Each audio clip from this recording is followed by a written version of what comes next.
कहीं पहुँचने के लिए कहीं से निकलना पड़ता है, तो ये लेकिन KNB स्कॉलरशिप में हमारा एयर टिकट फ्री है, हमारे जो वीज़ा का प्रोसेस होता है वो सारा यूनिवर्सिटी वाले क्या करते हैं, स्पॉन्सर यूनिवर्सिटी होती है, हमें कुछ भी नहीं करना होता है। जैसे हमें वीज़ा फाइल वगैरह का जो होता है वो हमें कोई भी यहाँ पे इंडोनेशिया में ऐसा सीन नहीं है, हमें सारा प्रोसेस ऑनलाइन है, हमें वो व्हाट्सएप पे मिलेगी हर चीज़। एयर टिकट हो गया, हमारी जो वीज़ा हो गई, मतलब यहाँ का जो स्टाइपेंड है वो मतलब 5.5 मिलियन है, वो हॉस्टल फ्री है, हमारे यहाँ के जो अकोमोडेशन है वो भी फ्री है, मतलब ऐसे समझिए स्कॉलरशिप में हर चीज फ्री है, आइल्स की कोई जरूरत नहीं होती है। बाकी हमारे कौन-सी गलतियाँ हैं, कौन-कौन सी मिस्टेक्स हैं जो स्टूडेंट करते हैं और जिनकी वजह से उनकी वो एप्लीकेशन सक्सेसफुल नहीं होती या उनके रिजेक्शन होने के चांसेस हो जाते हैं। जर्नी में आपको क्या चैलेंजेस फेस हुए इंडोनेशिया में? प्रोग्राम्स जिस तरह इंटर्नशिप्स हो गई या मोबिलिटी प्रोग्राम्स हो गए, जिस तरह यूरोप में होते हैं, डिफरेंट यूनिवर्सिटीज़ में आप जाके डिफरेंट कंट्रीज़ में कर सकते हो। तो इस तरह की कोई इंटर्नशिप या मोबिलिटी प्रोग्राम या semester exchange program Indonesian universities offer करती हैं? इनके जो बैचलर्स डिग्री और मास्टर्स डिग्री है, इनका कितना टाइम पीरियड है, कितने ड्यूरेशन में होती है? और कोई लैंग्वेज की क्लासेस होती हैं, उस हवाले से भी हमें गाइड यहाँ पे मॉडर्न सिस्टम है, हर चीज मॉडर्न है, तो इसलिए यहाँ पे सीखने को बहुत कुछ मिलता कौन से बेनिफिट्स हैं आप अवेल कर सकते हो? क्या आपके लिए जॉब कैरियर अपॉर्च्युनिटीज़ होंगी आपकी ग्रेजुएशन के बाद? है, मतलब सिंगापुर होगा, मलेशिया होगा। तो वो बैचलर्स या मास्टर्स में आगे अप्लाई करना चाहता है, तो मिनिमम कितनी एक रिक्वायरमेंट्स होती है ग्रेड्स की, सीजीपीए की? कंट्री में जाते हैं तो फिर बहुत ज़्यादा चैलेंजेस आ रहे होते हैं, उन्हें पता ही नहीं होता कि करना क्या है, और डॉक्यूमेंटेशन और देखिए इंडोनेशिया में दो स्कॉलरशिप आती है, ये जो KNB स्कॉलरशिप है, ये मतलब इतनी जो महंगाई है वो नहीं है, तो हम पैसे अगर कोई बंदा बचाना चाहता है ना तो पार्ट टाइम वर्क के हवाले से क्या स्टूडेंट को पार्ट टाइम वर्क वहाँ पे अलाउ है? अगर है तो कितने घंटे, और पर घंटे को आप कितना वो चार्ज करते हैं यूजुअली एक स्टैंडर्ड अमाउंट? इंटरव्यू होगा या ऐसे उनको रिकमेंडेशन लेटर दिया जाएगा। रिकमेंडेशन लेटर देने के बाद वो नई इंडोनेशियन लैंग्वेज बहुत ही ईजी है, बंदा 5-6 मंथ में मतलब इजीली सीख जाएगा। इतनी मतलब इंडोनेशियन लोग मैं कहूँगा कि पूरी दुनिया में ऐसे लोग नहीं मिलेंगे, ये बहुत ही फ्रेंडली है, बहुत ही कोऑपरेटिव है। तो हमारे टीचर्स कि पोस्ट स्टडी वर्क वीज़ा अगर आपकी बैचलर्स कंप्लीट हो जाती है या मास्टर कंप्लीट हो जाती है, तो उसके बाद कितने टाइम तक आप जॉब सीकिंग वीज़ा होती है, उसका क्या पीरियड है?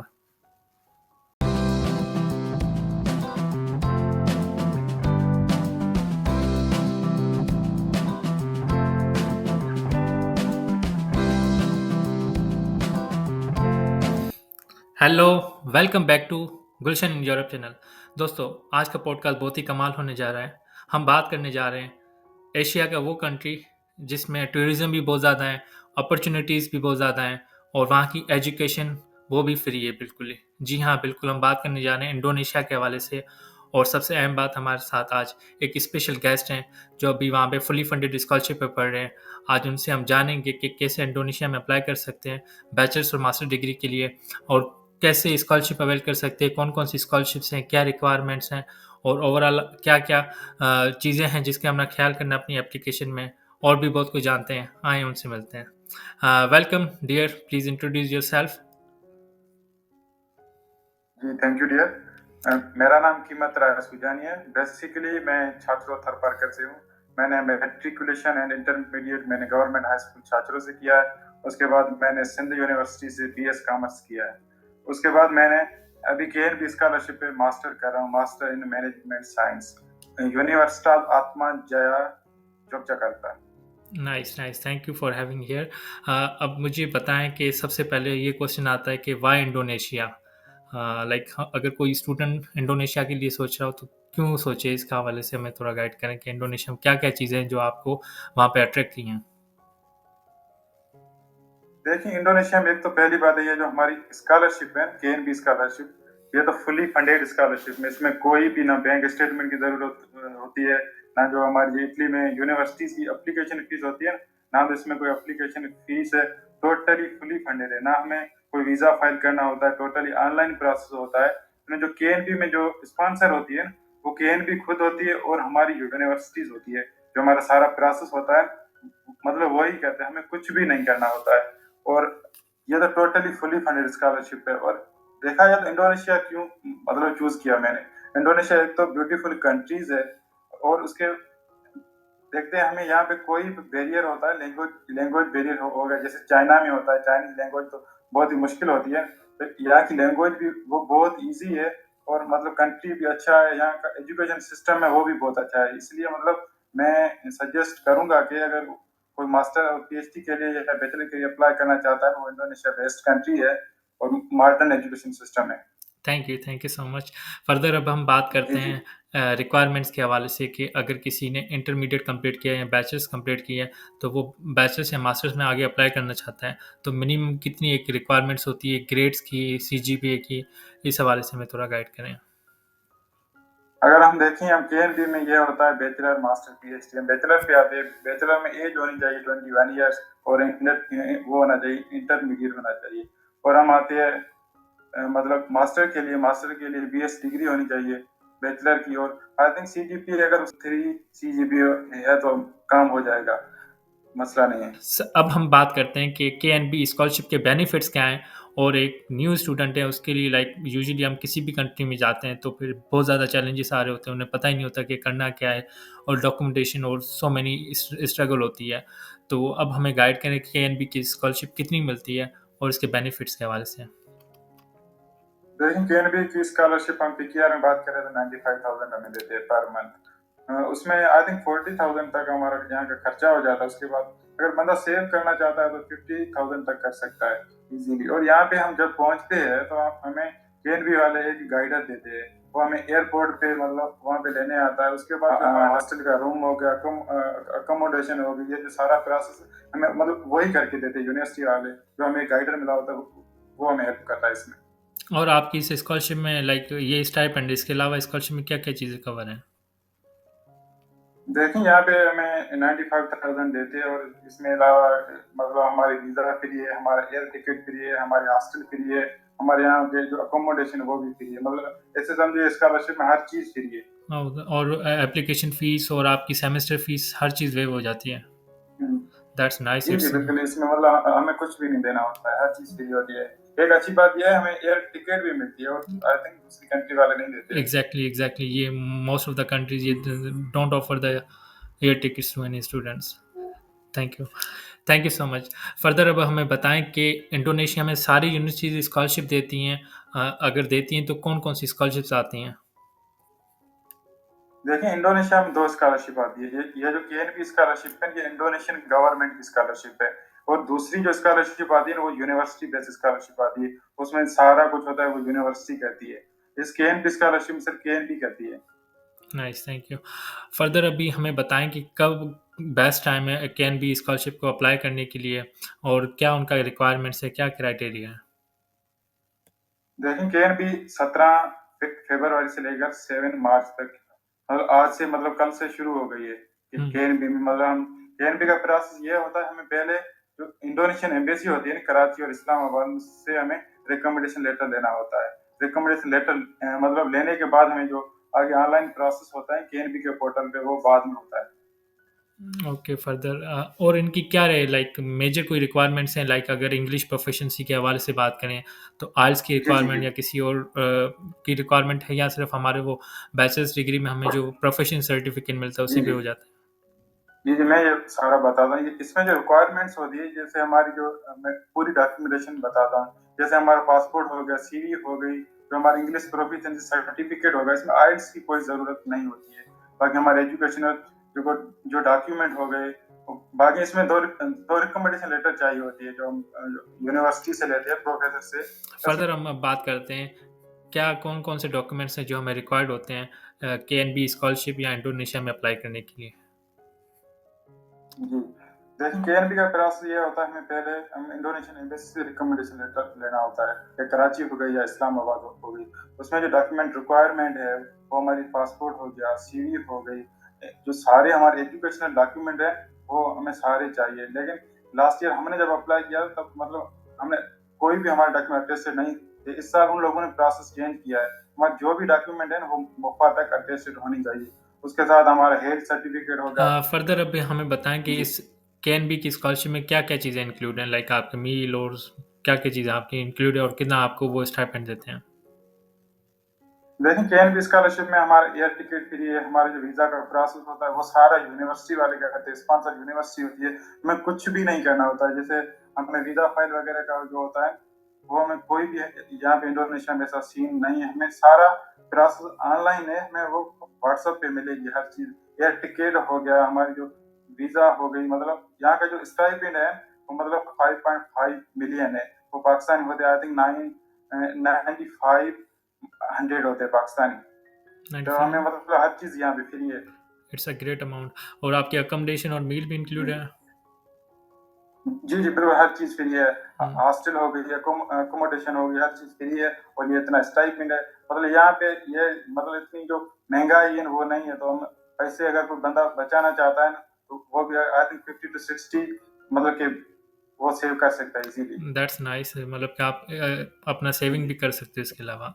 फर्दर अब हम जी, जी, बात जी। करते हैं पार्ट टाइम वर्क के हवाले से। क्या स्टूडेंट को पार्ट टाइम वर्क वहाँ पे अलाउ है? अगर है तो कितने घंटे, और पर घंटे को आप कितना वो चार्ज करते हैं यूजुअली एक स्टैंडर्ड अमाउंट? जी, जी। लेकिन देखिए केएनबी में मतलब वर्क अलाउड नहीं है। वो पहले हमें जब अप्लाई करते हैं ना, केएनबी की वेबसाइट पे भी लिखा होता है, हमें डॉक्यूमेंटेशन में भी लिखा होता है, रिक्वायरमेंट कि आप वहाँ पे कोई भी वर्क नहीं कर सकते हो। सही, सही, सही। वैसे यूजुअली जी। कैनबी के अलावा अगर कोई इंडोनेशिया में स्टूडेंट जाते हैं इंटरनेशनल, वो उनको अलाउ है वर्क? नहीं, यहाँ पे कोई भी स्टूडेंट आता है, स्टूडेंट किसी को भी मतलब वर्क अलाउ नहीं है। जैसे इटली में होता है, दूसरी यूरोप में होता है, सही, यहाँ सही। पे अलाउ नहीं है वर्क। मतलब इतनी आपको स्कॉलरशिप मिल रही है, वो आप इजीली अपना उससे गुजर जी, जी। सफ़र कर सकते हो, और ज़्यादा इतनी जी, महंगाई जी, भी नहीं है। बिल्कुल। नाइस। देखिए केएनबी वाले कहते हैं हम आपको इतना अमाउंट दे रहे हैं, लेकिन इसलिए वो मतलब कह रहे हैं आप अपना जो काम है वो करो, जो स्टडी हो गया वही करो, अपने काम पे फोकस करो। ज़बरदस्त। तो अब इनकी डेडलाइन लाइक मार्च तक है, और उसके बाद कितना ओवरऑल कंप्लीट प्रोसेस होगा? मार्च में जब अगर किसी ने अपना एप्लीकेशन सबमिट की, उसके आगे क्या प्रोसेस होगा? थोड़ा-सा उस हवाले से गाइड करें। अगर देखिए इनका पहला जो प्रोसेस होता है, एम्बेसी से रिकमेंडेशन लेटर देना, या इंटरव्यू होगा या ऐसे उनको रिकमेंडेशन लेटर दिया जाएगा। रिकमेंडेशन लेटर देने के बाद वो केएनपी के पोर्टल पे ऑनलाइन अप्लाई करेंगे।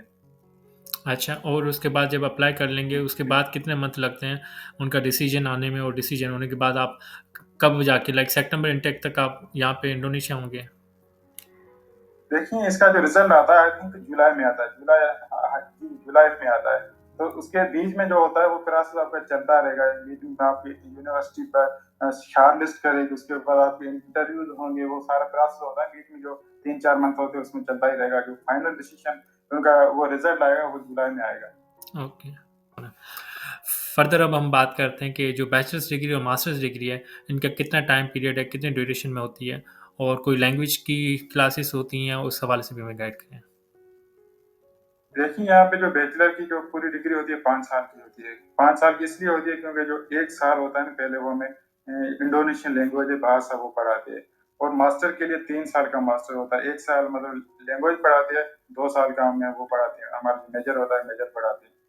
अच्छा, और इंडोनेशियन लैंग्वेज लाइक सीखना ईजी है या डिफ़िकल्ट होती है कंपैरेटिवली टू अदर लैंग्वेजेस?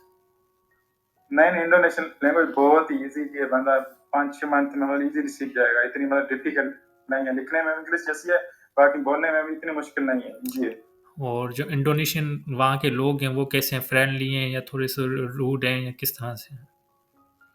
देखिए इंडोनेशियन लोग मैं कहूँगा कि पूरी दुनिया में ऐसे लोग नहीं मिलेंगे। ये बहुत ही फ्रेंडली है, बहुत ही कोऑपरेटिव है। जो हमारे टीचर्स होते हैं उसमें मतलब ये डिफरेंस नहीं होता ये हमारा स्टूडेंट है या मतलब कौन है। मतलब ऐसा मतलब कोई भी डिफरेंशिएट नहीं रखते हैं। वो ऐसे समझते हैं ये मेरा मतलब फ्रेंड है, जैसे हम नहीं होते मतलब ऐसे ही होते हैं। फिर नाइस। हमारे पाकिस्तान में टीचर होते हैं हमसे मतलब बात भी नहीं करते, कुछ ऐसे भी होते हैं। लेकिन एग्ज़ैक्टली। यहाँ पे बहुत ही फ्रेंडली है। यहाँ पे इन्वायरमेंट भी बहुत अच्छा है, एजुकेशन सिस्टम भी मॉडर्न है, हर चीज़ अच्छी है। That's nice, that's nice.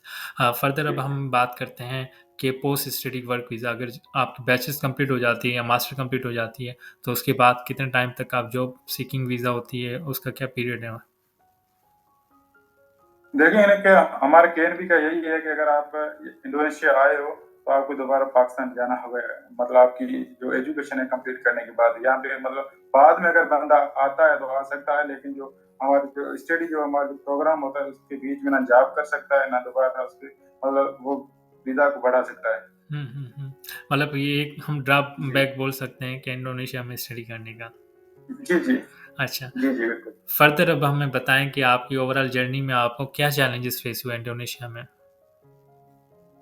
देखिए इंडोनेशिया में बंदा जो पहले आता है, एक तो कल्चरल शॉक होती है। हम पाकिस्तान से आते हैं तो यहाँ पे मतलब फूड हो गया, लैंग्वेज हो गया, मतलब यहाँ के लोग हो गए, हर चीज़ मतलब हमारे लिए नहीं थी। तो मतलब पहले तो हर चीज़ हमें बहुत डिफिकल्ट लग रहा था, उसके बाद मसला नहीं है, तो हर चीज सेट हो गई है। मतलब 1-2 मंथ रहने के बाद तो बंदा सेट हो जाता है कहीं भी जाए। ओके, ज़बरदस्त, थैंक यू सो मच। तो फर्दर हमें बताएं कि इंडोनेशिया में लाइक कोई स्टडी प्रोग्राम्स जिस तरह इंटर्नशिप्स हो गई या मोबिलिटी प्रोग्राम्स हो गए, जिस तरह यूरोप में होते हैं, डिफरेंट यूनिवर्सिटीज़ में आप जाके डिफरेंट कंट्रीज़ में कर सकते हो। तो इस तरह की कोई इंटर्नशिप या मोबिलिटी प्रोग्राम या semester exchange program Indonesian universities offer करती हैं? जी, जी, बिल्कुल। देखिए, हमारे यहाँ पे एक्सचेंज प्रोग्राम पे मतलब सिंगापुर हो गया, मलेशिया हो गया, यहाँ के स्टूडेंट हमारी यूनिवर्सिटीज़ में आते रहते हैं। ये जो हमारी यूनिवर्सिटीज़ हैं, इनकी कोलैबोरेशन होती है। ये भी हमारे जो स्टूडेंट होते हैं, उनको वहाँ पे मतलब इंटर्नशिप हो गई, सेमेस्टर एक्सचेंज प्रोग्राम में वहाँ पे भी भेजते हैं 1 सेमेस्टर के लिए। अच्छा, नाइस। और आप इंटर्नशिप भी कर सकते हो वहाँ पे जाके या किसी कंपनी में जी, जी, इंटर्नशिप? बिल्कुल। ज़बरदस्त। जी, जी, बिल्कुल। वहाँ पे अगर सिंगापुर और मलेशिया, वहाँ पे इंटर्नशिप भी बंदा कर सकता है, या अगर सेमेस्टर एक्सचेंज वो वहाँ पे भी पढ़ सकता है इज़िली। अच्छा, आपका पाकिस्तान में भी जो एक एक्सपीरियंस रहा है स्टडी करने का और अब इंडोनेशिया में, तो हुँ, आपको क्या लाइक दोनों में फ़र्क लगा और कौन-सी चीज़ें आपको वहाँ हुँ। पे बेहतर लगी और कौन-सी यहाँ पे लगी? देखिए, पाकिस्तान में हमारा जो एजुकेशन सिस्टम है, वो सारा रट्टा-एप्लीकेशन पे बना हुआ है। हमें वो थ्योरी पढ़ाते हैं, ना कोई प्रैक्टिकल काम होता है। यहाँ पे ऐसा नहीं, यहाँ टास्क सिस्टम होता है, वो भी मतलब हमें प्रैक्टिकल सिखाते हैं, ये कैसे होगा, ये कैसे नहीं होगा। मतलब हमारे पास जो एग्ज़ाम होते हैं, वो भी थ्योरेटिकल होते हैं। यहाँ पे ऐसा नहीं है। यहाँ पे मॉडर्न सिस्टम है, हर चीज़ मॉडर्न है, तो इसलिए यहाँ पे सीखने को बहुत कुछ मिलता है as compare to Pakistan. That's nice. अब फर्दर हमें बताएँ कि आपकी अगर डिग्री कंप्लीट होने के बाद कौन से बेनिफिट्स हैं आप अवेल कर सकते हो? क्या आपके लिए जॉब करियर अपॉर्च्युनिटीज़ होंगी आपकी ग्रेजुएशन के बाद? जी, जी। देखिए, अगर बंदा इंडोनेशिया में आता है, मास्टर करता है, लोग हमारे कहते हैं, "यार, इंडोनेशिया में क्यों जाए? इंडोनेशिया में मास्टर करने का कोई फ़ायदा नहीं है।" हमारे ऐसे भी सीनियर्स हैं जो केएनबी पे आए हैं, और यहाँ पे मास्टर कंप्लीट करने के बाद ही उनको मतलब पीएचडी का स्कॉलरशिप मिला है। इटली में एक हमारा दोस्त केएनबी का सीनियर था, और वो इटली में पीएचडी कर रहा है, दूसरा वो यूके में पीएचडी कर रहा है। हमारे यहाँ जो इंडोनेशिया है, हमारे लिए एक गेटवे है, पूरी दुनिया के लिए हमारे जो रास्ते हैं वो खुल जाते हैं। हम यहाँ से किसी भी कंट्री इज़िली मूव कर सकते हैं, एजुकेशन के लिए या मैं कहीं जॉब के लिए भी इज़िली हम यहाँ से जा सकते हैं, कोई मतलब इश्यू नहीं होता है। That's nice, that's really good opportunity. जी, जी। पाकिस्तान में बैठ के या इंडिया में बैठ के तो कुछ नहीं होगा, एटलीस्ट आपको कहीं पहुँचने के लिए कहीं से निकलना पड़ता है, तो ये बात है। जी, जी, तो बिल्कुल। ज़बरदस्त। फर्दर हमें बताएँ कि वो कौन-कौन सी गलतियाँ हैं, कौन-कौन सी मिस्टेक्स हैं जो स्टूडेंट करते हैं और जिनकी वजह से उनकी वो एप्लीकेशन सक्सेसफुल नहीं होती या उनके रिजेक्शन होने के चांसेस हो जाते हैं?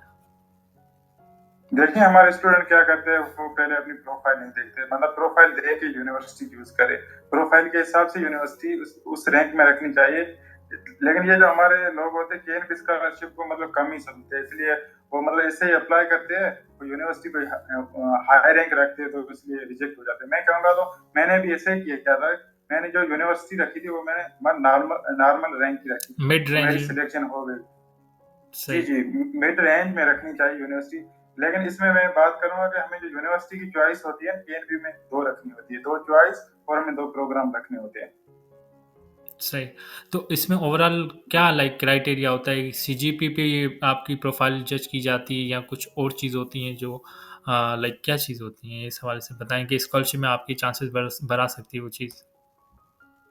देखिए, इसमें देखते हैं कि आपका प्रोफाइल कैसा है। पहले तो आपका सीजीपी देखते हैं, अगर सीजीपी अच्छा नहीं है, तो वो देखते हैं कि प्रोफाइल कैसी है, जैसे इंटर्नशिप हो गई, जो हमारे सर्टिफिकेट्स हो गए, मतलब वो भी ये देखते हैं। फर्दर कीमत अब हमें बताएँ कि जिस तरह दुनिया में लाइक यूरोप में और अमेरिका में होता है कि आपको यूनिवर्सिटी से एक्सेप्टेंस लेना पड़ता है या प्रोफ़ेसर से एक्सेप्टेंस लेटर लेना पड़ता है, आपके उसके बाद ही फर्दर प्रोसेस होता है। तो इंडोनेशिया के हवाले से बताएँ कि क्या प्रोसेस होता है ओवरऑल? देखिए, इंडोनेशिया में ऐसा मतलब कुछ भी नहीं होता। जैसे हम चाइना में प्रोफेसर से लेटर लेते हैं, और मतलब इटली में भी हम यूनिवर्सिटी से एक्सेप्टेंस लेटर लेते हैं। यहाँ पे ऐसा कुछ भी नहीं है। हम डायरेक्ट, मेरा जो पहला मेन प्रोसेस होता है, हमें सिर्फ एक ही रिकमेंडेशन लेटर लेना होता है। वो लेना होता है इंडोनेशियन एम्बेसी से, एक कराची में है, एक इस्लामाबाद में। उसका प्रोसेस यही है, जो हमारे सारे डॉक्यूमेंट है, वो हम उनको ईमेल करेंगे कि हमें मतलब रिकमेंडेशन लेटर चाहिए केएनबी में, मतलब मैं अप्लाई कर रहा हूँ। कीमत आप क्या एडवाइस करेंगे स्टूडेंट्स जो अभी अप्लाई करना चाहते हैं इंडोनेशिया में, तो उनको क्या-क्या चीज़ें हैं जिनका ख़्याल रखना चाहिए? एक फाइनल टिप बता दें। देखिए, जो स्टूडेंट इंडोनेशिया में अप्लाई करना चाहता है, वो लाज़मी करें, क्योंकि इंडोनेशिया में जो केएनबी स्कॉलरशिप है, वो फुल्ली फंडेड है। इसमें हमारा मतलब कोई भी खर्चा नहीं है, ये जो सारा खर्चा केएनबी वाले और यूनिवर्सिटी वाले करते हैं। हमारी इसमें स्पॉन्सर होती है वो भी यूनिवर्सिटी होती है। हमें जैसे वीजा फाइल वगैरह करना होता है इटली में, हमें वो जाते हैं कराची में, इटालियन एम्बेसी से करते हैं। यहाँ पे ऐसा कुछ भी नहीं है, सारा प्रोसेस यूनिवर्सिटी करती है। और इसमें मैं यही एडवाइस दूंगा कि अगर कोई बंदा अप्लाई करना चाहता है तो उससे मतलब अपने प्रोफाइल के हिसाब से अप्लाई करे, यूनिवर्सिटी की रैंक देखे कि रैंक कैसी है और मेरा प्रोफाइल कैसा है, उस हिसाब से वो यूनिवर्सिटी चूज करे और प्रोग्राम भी चूज करे। सही सही, थैंक यू सो मच आपके टाइम के लिए। जी और जी आई होप कि ये आपका जो टाइम है वो ऑडियंस के लिए हेल्पफुल रहा होगा। और आई रियली अप्रिशिएट कि आपने अपने कीमती टाइम निकाला और ऑडियंस को गाइड किया। और जी व्यूअर्स, जी जी I would like to ask viewers कि अगर आपकी कोई भी क्वेरीज हो या सजेशन हो तो आप कमेंट बॉक्स में करें, इस स्कॉलरशिप के हवाले से, इस कंट्री के हवाले से, और मैं और कीमत आपको रिस्पॉन्ड करेंगे डेफिनेटली। और अगर तक आपने चैनल को सब्सक्राइब नहीं किया तो सब्सक्राइब करें और इस वीडियो को शेयर करें उन दोस्तों के साथ जो इंडोनेशिया में अप्लाई करना चाहते हैं। और फर्दर इसके अलावा भी मेरे चैनल पे आपको इटली के हवाले से और यूरोप के डिफरेंट अपॉर्चुनिटीज़ के हवाले से वीडियोस मिल जाएंगी, वो भी आप जाके देख सकते हो। तो दोस्तों, जी अब मुझे इजाज़त दें, मिलते हैं किसी नए पॉडकास्ट में, किसी नए अपॉर्चुनिटी के साथ, किसी नए स्पीकर के साथ। तब तक मुझे इजाज़त दें। Thank you.